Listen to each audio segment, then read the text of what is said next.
mundo pode estar entrando em um novo capítulo perigoso da história. Não é exagero. Nas últimas horas, o conflito entre Israel e o Hezbollah voltou a explodir. E dessa vez, o risco não é local, é global. Mísseis cruzando o céu, bombardeios em resposta, fronteiras em alerta máximo. O cessar-fogo que segurava a tensão simplesmente acabou. E quando essa região entra em combustão, o mundo inteiro sente o calor. O ponto mais delicado não é só Israel e Líbano, é o Irã. O Hezbollah é seu principal braço estratégico. Se o Irã entrar diretamente, o conflito muda de escala. Os Estados Unidos já elevaram o nível de alerta. Bases militares em prontidão, movimentações navais estratégicas, evacuações recomendadas. Quando Washington se mexe, é porque o risco é real. Existe um ponto no mapa que pode decidir tudo, o Estreito de Hormuz. Ali passa cerca de 20% do petróleo mundial. Se essa rota for bloqueada, o impacto será imediato. E o que isso significa para você? Gasolina mais cara, transporte mais caro, alimentos mais caros, inflação pressionada. O conflito começa longe, mas chega no seu bolso. Mercados odeiam incerteza. E o que temos agora é exatamente isso. Bolsas oscilando, investidores fugindo para ativos seguros, moedas emergentes vulneráveis. Mas a economia é só uma parte. A verdadeira disputa é geopolítica. Países como a Arábia Saudita observam cada movimento. A OTAN monitora, potências calculam. Rússia e Turquia não assistem passivamente. Cada movimento altera equilíbrio de poder. Cada resposta pode gerar reação em cadeia. O medo dos analistas não é o que já aconteceu, é o que pode acontecer amanhã. Se novas frentes forem abertas, isso deixa de ser conflito regional. A história mostra que guerras no Oriente Médio raramente ficam isoladas. Elas redesenham alianças, mudam políticas globais, afetam eleições em outros continentes. Neste momento, diplomatas trabalham nos bastidores, militares se posicionam, mercados respiram com dificuldade e o mundo aguarda o próximo movimento. Para entender o que está acontecendo agora, é preciso olhar para trás.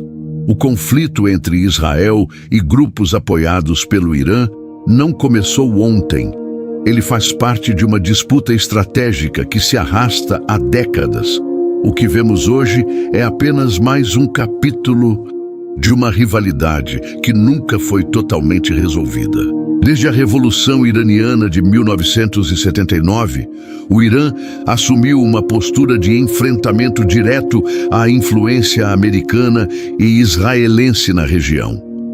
O Hezbollah nasceu nesse contexto como um braço armado estratégico no Líbano. Não é apenas um grupo local, é peça de um tabuleiro maior. O Oriente Médio vive há anos uma guerra indireta. Em vez de confrontos diretos entre potências, vemos conflitos por procuração. Síria, Iraque, Líbano. Grupos armados representando interesses de estados maiores.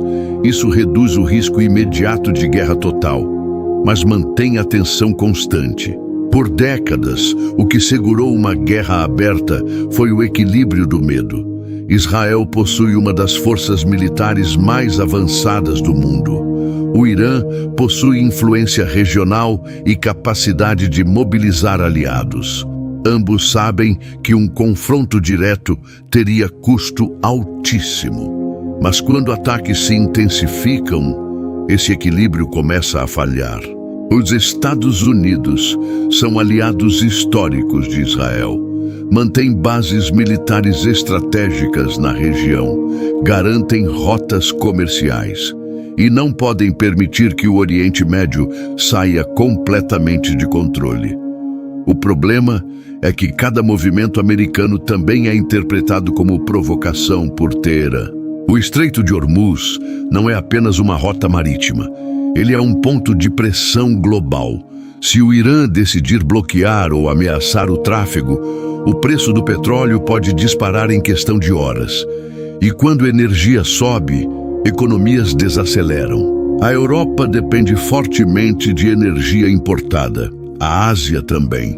Qualquer instabilidade prolongada pressiona a inflação global, pressiona moedas e pressiona governos que já enfrentam desafios internos. Conflitos assim raramente ficam isolados. Milícias no Iraque podem reagir, grupos na Síria podem se movimentar, tensões no Golfo Pérsico podem crescer. E cada novo foco amplia o risco de erro de cálculo. Não é apenas território, não é apenas retaliação, é influência regional, é poder estratégico. É a definição de quem dita as regras no Oriente Médio nas próximas décadas. Existem 3 caminhos possíveis agora: desescalada diplomática rápida, conflito prolongado e limitado, expansão regional envolvendo múltiplos países. O mercado aposta no segundo, os militares se preparam para o terceiro. O mundo não está em pânico, mas está atento. Governos reforçam segurança, mercados monitoram petróleo minuto a minuto, diplomatas trabalham nos bastidores. Existem momentos na história que parecem pequenos, até que percebemos que eram pontos de virada. Talvez estejamos diante de um deles. Se esse conflito crescer, ele pode redefinir alianças, mexer na economia mundial e alterar o equilíbrio de poder global. E nós estamos assistindo isso acontecer agora. Se você quer acompanhar cada movimento desse tabuleiro geopolítico, se inscreva no canal, porque o próximo capítulo pode mudar tudo.